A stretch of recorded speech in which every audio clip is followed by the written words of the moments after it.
gentlemen, welcome to the first episode of Dinosaurs Will Always Be Awesome. Very glad to have you here with us. If you're watching us on the day this premiered, it's June 11th, 2018, which means this is the 25th anniversary of the US release of Jurassic Park.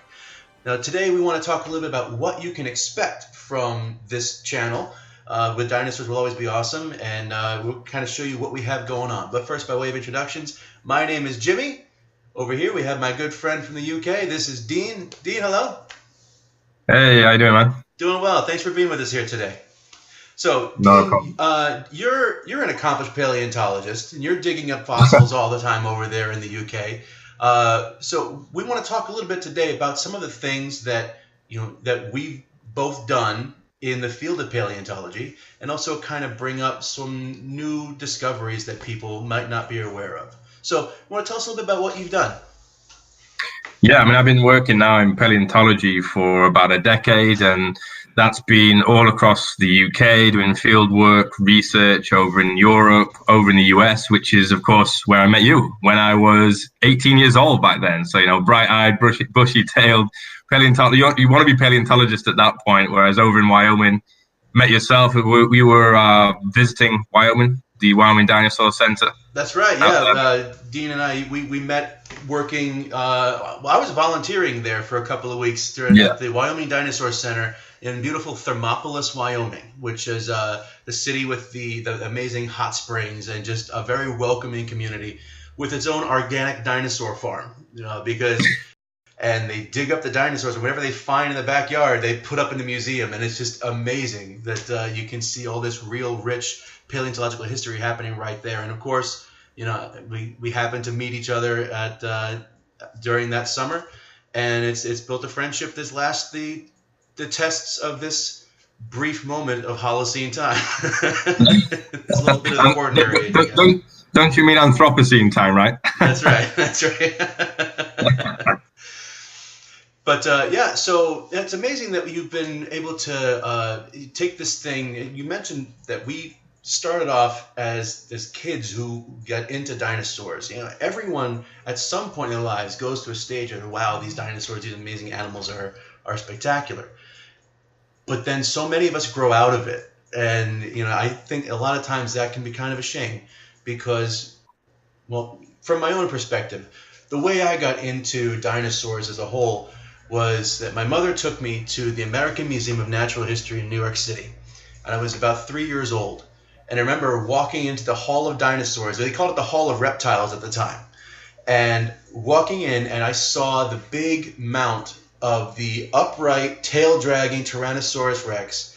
And I just looked at it, and I was like, wow, something like this lived on this planet and is gone now. What could have happened to something this amazing? And I just staring at disbelief. And then every opportunity we got to go back, I would go to the museum and just stare at the dinosaurs and just become enraptured with them. And it never left. And so I've been able to kind of turn that passion into a project and continue with it throughout my adult life as an educator and now as a presenter and an edutainer, hopefully. Yeah, I mean, I could really say the same for me as well, Jimmy. I mean, I remember visiting various different museums across the UK as a child, having dinosaur toys. There's plenty on my shelf behind me. Mm-hmm. And, just reading books, watching TV documentaries. I was just fascinated by all things dinosaurs, and it's just never left me. And so I have the similar sort of memories where going to a museum, seeing dinosaur skeletons sort of for the first time and just staring at these things in sort of great wonder and thinking, wow, millions and millions of years ago, these animals were walking the planet, and it just really captured my interest. And I guess I've never grown up since then. When is the moment that you think you transitioned from paleo enthusiast and just enjoying dinosaurs to making it official? When did it become, all right, this is my career path? Yeah, that's a good one. I would probably have to say it would be when I first started doing my scientific research.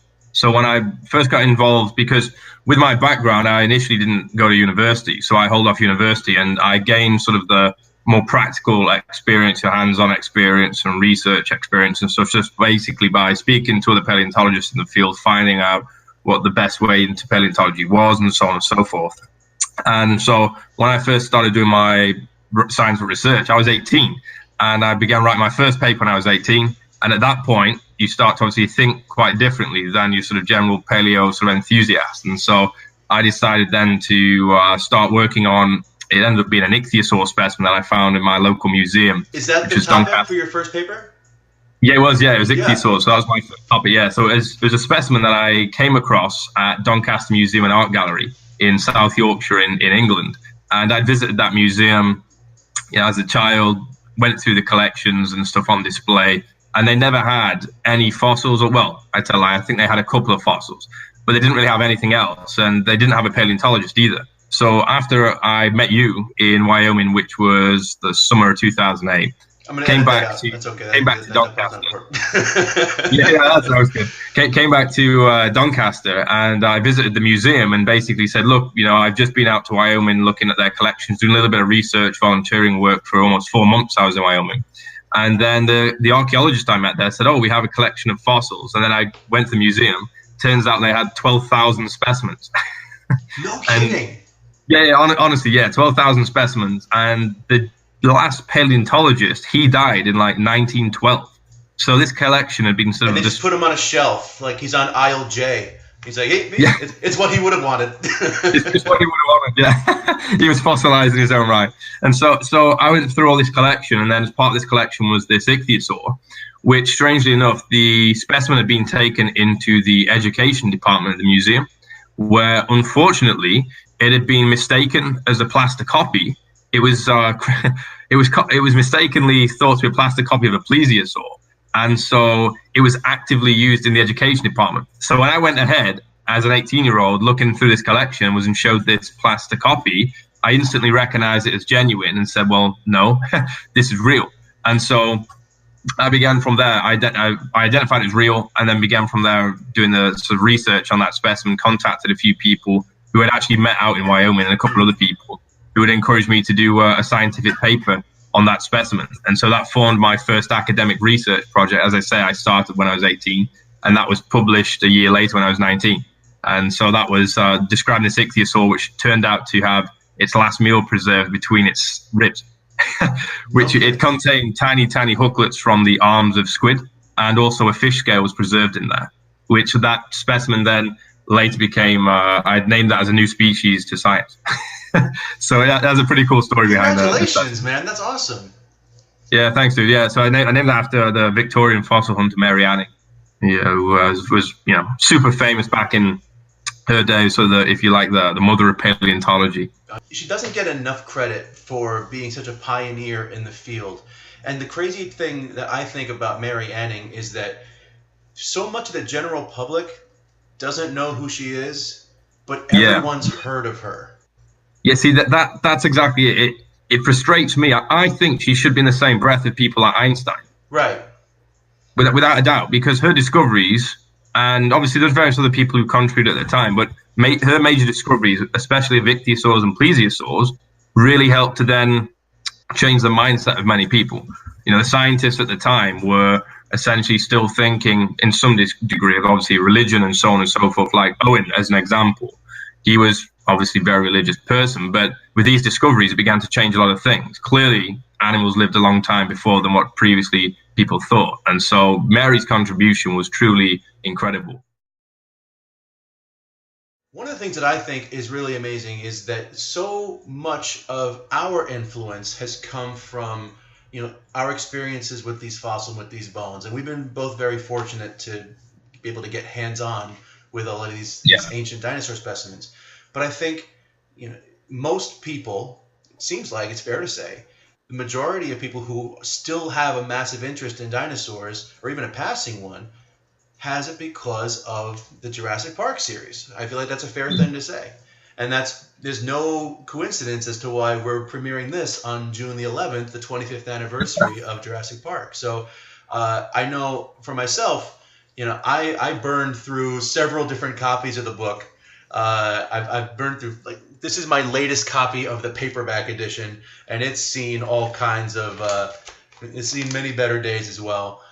But and the movie, I think it's the only movie I've seen in the theater more than 15 times, and it's just become such a pervasive saturation in my life. And so, what about you? Has Jurassic Park been a major influence for you as well? I'd say so, yeah, definitely. Just considering at the time when that came out, let's say it was like 1993, so I would have been 4 years old. So Yeah. I didn't watch it then. I didn't watch it then. It was at least a couple of years after that. But already I was fascinated by dinosaurs simply because I've mentioned toys and stuff like that. But when I did see Jurassic Park, I remember watching the movie and just thinking, oh my goodness, this is incredible. It was just the best dinosaur movie, obviously at the time, and in my opinion still is the best dino movie, the first one. But it genuinely has inspired so many people to get into museums, learn about dinosaurs, learn about fossils, and it's still doing the same thing. I mean, Jurassic World, the first one, which was, when was that, 2015, I think? 3 years ago, yeah. Yeah, a good couple of years ago now. When that came out, that was the third highest grossing movie of all time. People love dinosaurs, man. They're always going to be awesome. It beat the Avengers. It beat all the other movies that came out, and it was just people were just flocking to see it. And I know that I've seen a lot of vitriol about that movie because our science has updated and our depictions of how these animals looked doesn't keep up with what the stories were. But I love Jurassic World because it let me see the park working. It had that first opening sequence where everything was fine and the hotels were filled and people were enjoying it. And in my own head, I'd been to that park 10 times, in the movie. Yeah. I've been here. It's all good. But actually, to that point, one of the biggest criticisms that people have about the Jurassic Park series is that the dinosaurs in it should have air quotes because they're not really dinosaurs. What do you think about that? Yeah, the whole concept of the Jurassic Park dinosaurs, in reality, they are monsters. It is a monster movie. Yeah. It's not a scientific documentary. And of course, when I go to see these movies and I've watched them in the past, I always take my, scientist hat off, take that off, grab the popcorn, and watch the movie as a movie and try my best not to criticize it. Of course, The raptors should have feathers. The animals in the park should be highly colorful. But at the end of the day, I think it's even said in the book, right? There's a line in the book, in the Jurassic Park book, saying that they're essentially monsters and not actual dinosaurs. That's right. Yeah. And there's a popular fan theory on the internet right now that says, no, they knew they weren't making dinosaurs. They only brought the scientists to the island to see if they were believable enough to get the point across. And everyone was like, wow, that's a really great idea. Wouldn't it be true? It was like, guys, it's page 105. It's not a fan theory. It's the story. It's mentioned right in here that we grew the DNA to see what it was, and we know they're good enough. And they made adjustments to make them theme park creatures instead of more scientific because it was cooler. And I think that even beyond all that, obviously you can forgive the scientific hiccups in the presentation because it kept the conversation about dinosaurs going for another 25 years. That's exactly it. As a paleontologist, I think when most people approach me and, you get in that conversation of, oh, what do you do? And I'm like, oh, I'm a paleontologist. The first thing that springs to people's mind, oh, Jurassic Park. And it gets frustrating, as you can imagine. But it's a good thing in the respect that people can obviously relate. And people, as I say, can learn a lot from Jurassic Park simply by, even if you're just, thinking Tyrannosaurus Rex, you think Brachiosaurus, Velociraptor, you can name all these dinosaurs from Jurassic Park. Hopefully, what Jurassic Park does, and it has done now for 25 years, has allowed people to go out there and ask more questions, get other people enthused by the subject, and get millions and millions of people into museums and buying books or watching documentaries about things to do with paleontology. There is without doubt podcasts and video series as well. Are doing that too. There's without doubt colleagues of ours. There's paleontologists around the world who quite literally have got into the field because of Jurassic Park. You know, there's no doubt in my mind. There's many paleontologists, very well-respected paleontologists who I know have also Jurassic Park has had a major impact on their lives simply by getting them into thinking about dinosaurs and going into museums and reading more about the subject. Yeah. There is one scene in the Jurassic Park movie that I really wanted to talk about, and I hope that you can indulge me a little bit.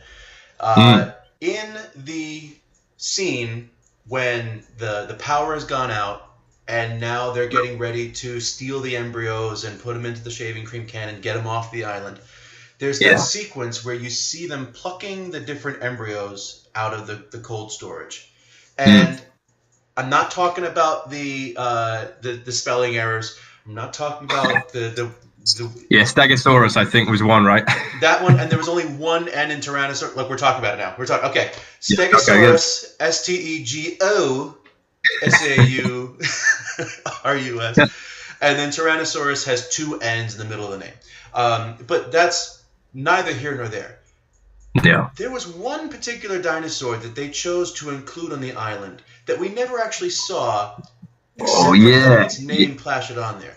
This is our dinosaur of the week. Each week on this show, we're going to have a particular dinosaur, a particular species that we go a little bit more in depth on. And it was the Metriacanthosaurus. Right. Now, this was a pretty interesting dinosaur to include. I'm going to paint a picture for you here. I'm going to draw an animal, and it's going to have floppy ears and a tail. What am I talking about? Floppy ears and a tail. Yeah. Maybe a wet nose. Okay, yeah, sure. Right, you're talking about a dog, right? It's a dog. But just from those basic little bits, you could tell it was a dog. All right? Yeah. So how much of an animal do you need until you can figure out what it's supposed to look like, what it's supposed to be? Metriacanthosaurus is in the movie, but we've never found more than a couple of hip bones. And not even a full specimen. And so it's a strange thing that the name Metriacanthosaurus, as you know, means medium-spined lizard, because they found the spine and they were like medium little bones sticking out of the top. And so why do you think they included such an obscure dinosaur in a movie so grand? Like, out of all the hundreds and thousands of known dinosaur species, why you throw that one in there? What do you think? It's a weird one, isn't it? I remember seeing Metriacanthosaurus' name there, and I always thought that perhaps it was simply because it seemed quite a weird and long name. Metriacanthosaurus is quite a long name. I'm not sure if it was actually mentioned in the original Jurassic Park book, that name, but regardless, as you say, quite rightly, it is only known from a few fragments. It's known from a partial skeleton. It does include also femur and a couple of other vertebrae and a pelvic bone, which were all collected from Weymouth in Dorset. So it's a British dinosaur, which, I've studied the actual bones. I've been to the museum, the Attribution Museum in London, and examined those bones. You've studied this particular specimen of this dinosaur? Yeah, I have. Yeah, I've examined those bones, and I ended up including that I have it right here, in this book. Dinosaurs British Isles. That's the one, Dinosaurs British Isles, which I had published. I worked with the co-author, Nobumichi Tamura, a few years ago. It took 3.5 years to write this book, and it was published in 2014. So it's been 4 years since this was published. But I examined the bones of Metriacanthosaurus and included them in here. And, it is a really cool dinosaur. But I suspect for Jurassic Park, it was just a weird one where it was kind of like pick a strange name and just provide, a tantalizing, some tantalizing clues as to what that thing may actually be. But it was very bizarre. I think you have a really strong point. I think you're right. I think there's also something else to it. It goes back to another scene in the movie when they're sitting there and the ice cream is melting, and they're talking about the other attractions, like the flea circus specifically. And everything was animated and it was all fictional. They made something out of nothing. And I think that is the core point of what they're trying to go back to. So nothing in these films is ever done accidentally. Metriacanthosaurus was not mentioned in the book.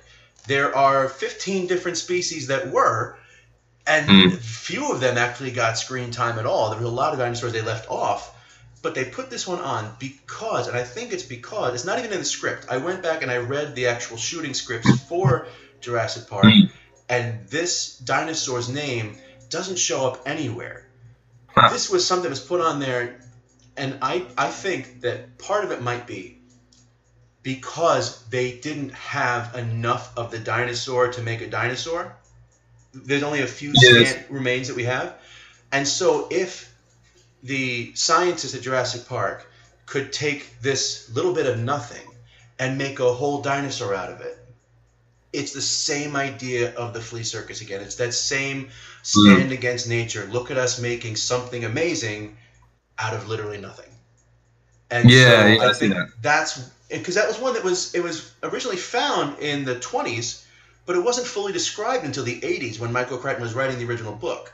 And so a lot of that little layover, that time there, may have provided a dramatic or artistic way to say they're making something from nothing.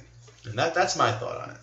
So based on the discovery and the findings that we have so far, if we want to look more at Metriacanthosaurus as a species and kind of how it fits into the species list of all the other dinosaurs, what do we need to know about Metriacanthosaurus?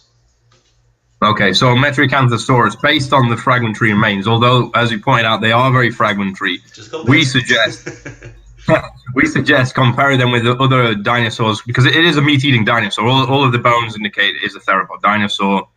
It probably was between about 6 and 8 meters long. So it's quite a formidable beastie. It lived during the late Jurassic, probably around 160 million years ago. And at that time, there would have been other sort of obviously large theropods, but I suspect that was probably among the largest.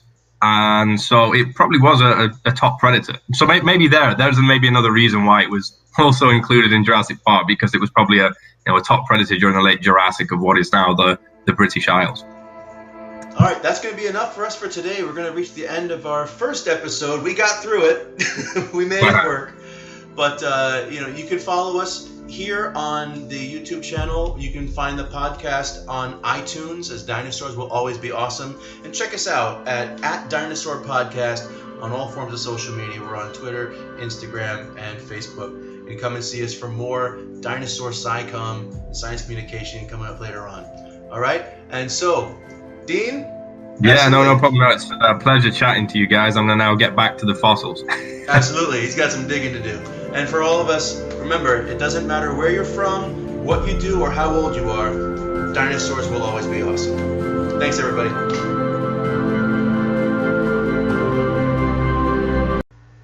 Hey, everybody. Thanks for watching so far. After we finished shooting this first episode, we wanted to share a little more about the history and the amazing discoveries by Mary Anning. Check back on our channel page as we dig a little bit deeper into the incredible story of Mary Anning, one of the world's first female paleontologists.